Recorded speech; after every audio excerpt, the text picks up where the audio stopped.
Hello, मेरी तरफ से नमस्कार सभी को। आज हम जो टॉपिक करने जा रहे हैं वो है इलेक्ट्रिक फ्लक्स। बहुत इंपॉर्टेंट टॉपिक है, तो ध्यान से समझते हैं इसको। इलेक्ट्रिक फ्लक्स क्या होता है? तो फर्स्ट, जो इलेक्ट्रिक फ्लक्स होता है ये ऐसी एक स्केलर क्वांटिटी होती है। इसको हम कैसे समझ सकते हैं कि अगर हमारे पास कोई सरफेस है, इस तरीके का, ये हमारे पास सरफेस है, ठीक है, और many number of electric field line है, जो यूनिफॉर्म इलेक्ट्रिक फील्ड लाइन है वो यहाँ से आ रही हैं और इस एरिया को क्रॉस कर रही हैं। ये यहाँ से क्रॉस किए और ये इस साइड आ गई, ये क्रॉस करके इस साइड आ गई और ये क्रॉस करके इस साइड आ गई। यानी किसी एस सरफेस एरिया को कोई इलेक्ट्रिक फील्ड लाइन क्रॉस करती है तो कितनी इलेक्ट्रिक फील्ड लाइन क्रॉस करती हैं किसी एरिया को, वो अमाउंट क्या होता है? Electric flux. ठीक है, समझे? तो the number of electric field line crossing the area, crossing the surface area is called electric flux. ठीक है, इसको हम फाई से डिनोट करते हैं, फाई से। ये इसका सिंबल होता है इलेक्ट्रिक फ्लक्स का। इसकी डेफिनेशन क्या होगी? The number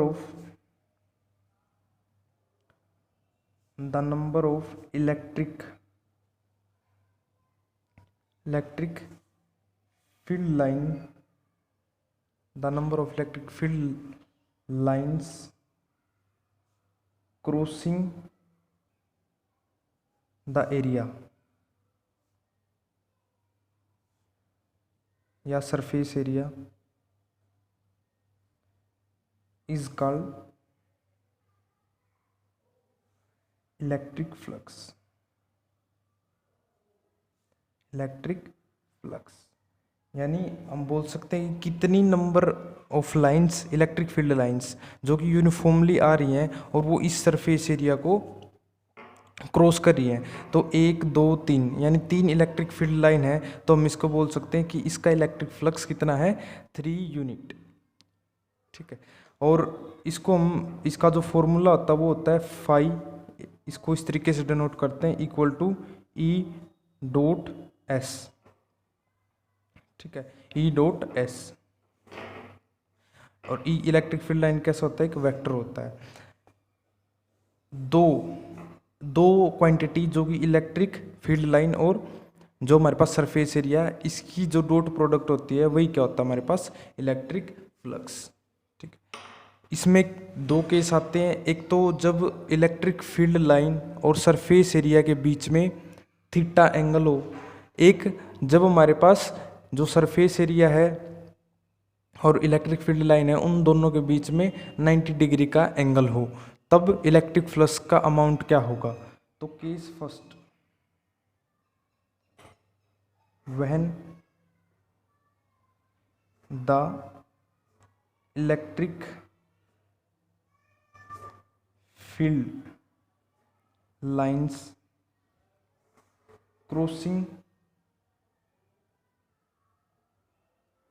crossing the area, the electric field line crossing the area and the angle between the electric field line and surface area is 90 degree. ठीक है, जब 90 डिग्री हो, या हम बोल सकते हैं कि इलेक्ट्रिक फील्ड लाइन नॉर्मली होती है किसके? सरफेस एरिया के। तो सेम बात है दोनों। ठीक है, तो इसका हम डायग्राम कैसे बनाएंगे? ये अगर हमारे पास कोई भी सरफेस एरिया है, ठीक है, और इधर से इलेक्ट्रिक फील्ड लाइन आ रही है और ऐसे जा रही है, ठीक है, यानी ये सरफेस एरिया और ये इलेक्ट्रिक फील्ड लाइन, इन दोनों के बीच में 90 डिग्री एंगल है।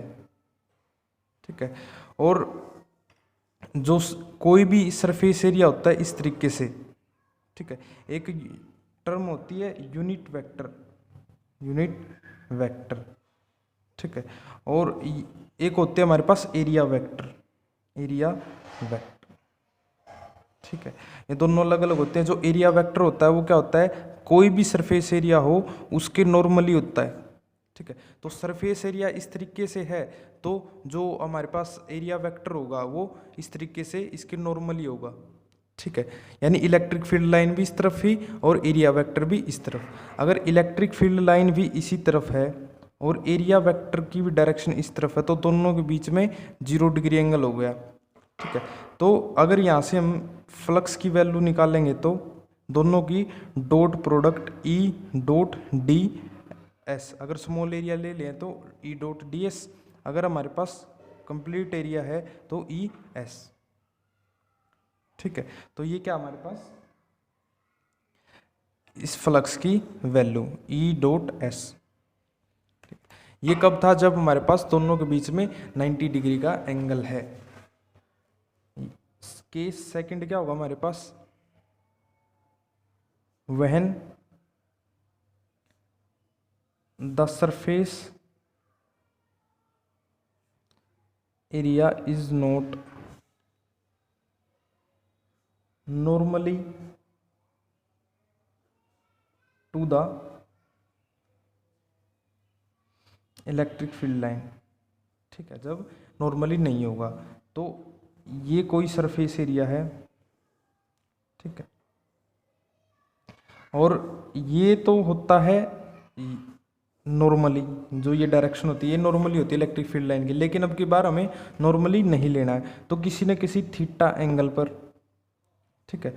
तो ये इन दोनों के बीच में थीटा एंगल हो गया, ठीक है। और इलेक्ट्रिक फील्ड लाइन इस तरीके से आ रही है, ये नहीं है, ये एक डायरेक्शन है समझने के लिए कि हाँ भाई इससे इससे कोई दूसरा एंगल सरफेस एरिया पर, तो ये थीटा एंगल होगा। तो अब जो इलेक्ट्रिक फ्लक्स की वैल्यू होगी वो होगी हमारे पास E dot S cos theta, E dot S E S cos theta, ठीक है। अब जो फ्लक्स की वैल्यू है वो हमारे पास ई एस कोस थीटा आ गई है। अगर हम इसी को वेक्टर की फॉर्म में लिखेंगे या यूनिट वेक्टर की फॉर्म में लिखेंगे तो E dot N S cos theta, इसको इस तरीके से लिख सकते हैं हम। जो सरफेस एन किसको डिनोट करता है? Area vector, area vector, N cap, area vector की फॉर्म में हम फ्लक्स की वैल्यू ये लिख सकते हैं।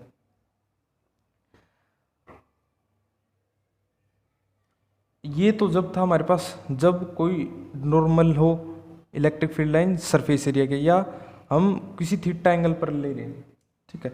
अगर हमारे पास कोई स्मॉल एरिया एलिमेंट है उसके लिए हम क्या लिखेंगे? ये तो कंप्लीट एरिया के लिए था।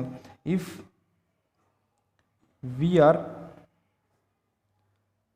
कंसिडरिंग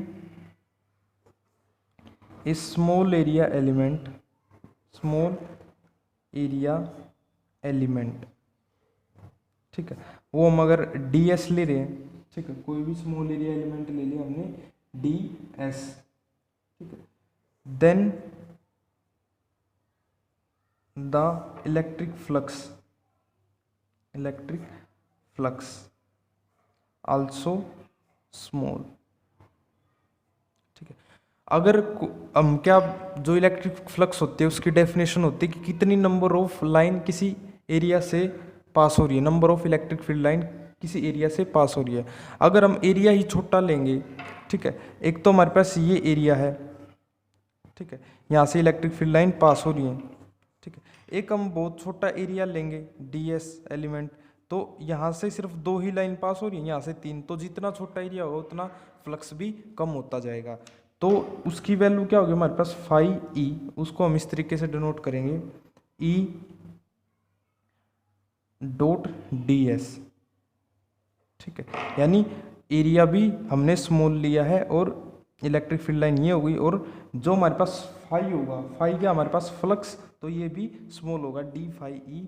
डी किसके लिए होता है? चेंज के लिए होता है, D phi E equal to E dot D S, ठीक है। तो इसी को हम एरिया वेक्टर की फॉर्म में लिखेंगे तो D phi E equal to E vector N cap D S, ठीक है। तो एन क्या हमारे पास? यूनिट वेक्टर, ठीक। या एरिया वेक्टर, ठीक है, जो एरिया की डायरेक्शन को बताता है। अगर इसी तरीके से हमारे पास छोटे छोटे, अब ये सिर्फ एक स्मॉल एलिमेंट के लिए है, ठीक है, अगर हम टोटल सरफेस के लिए निकाल लेंगे तो हमें इसका इंटीग्रेशन करना पड़ेगा, या हमारे पास पूरे सरफेस एरिया का फ्लक्स आ जाएगा। तो उसको कैसे निकाल लेंगे हम, phi E, D phi E है, क्योंकि हमारे पास क्या है, स्मॉल इलेक्ट्रिक फ्लक्स, इसका इंटीग्रेशन करेंगे तो इस साइड में हमें इंटीग्रेशन करना पड़ेगा। टोटल सरफेस एरिया के लिए एस डिनोट कर दिया, ई डॉट डी एस, ठीक है, यहाँ लिख लो इंटीग्रेटिंग बोथ साइड, ठीक है। अगर हम इसको इंटीग्रेट कर रहे हैं तो हमारे पास वैल्यू क्या होगी,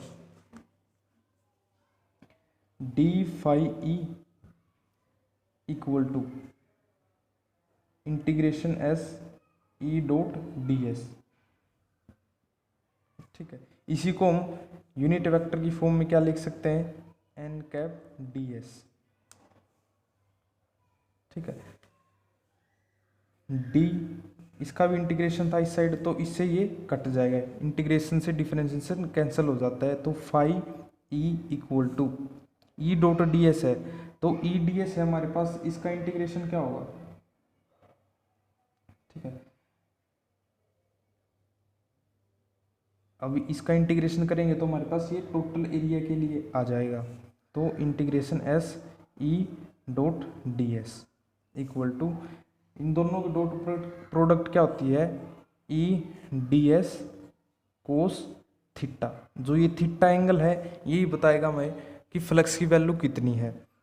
if cos theta equal to 0 degree, अगर कोस 0 है, ठीक है, तो कोस 0 की वैल्यू क्या होती है 1, तो ये वैल्यू कितनी आ जाएगी, ई डी एस, ठीक है, क्योंकि कोस थीटा की वैल्यू हम यहाँ पे पुट करेंगे, कोस थीटा 0 है तो कोस 0 1, ठीक है।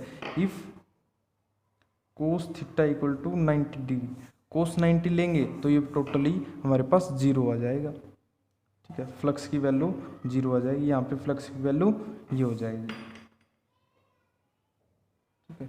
तो थैंक यू, ये बहुत इंपॉर्टेंट टॉपिक है, अच्छी तरीके से करना।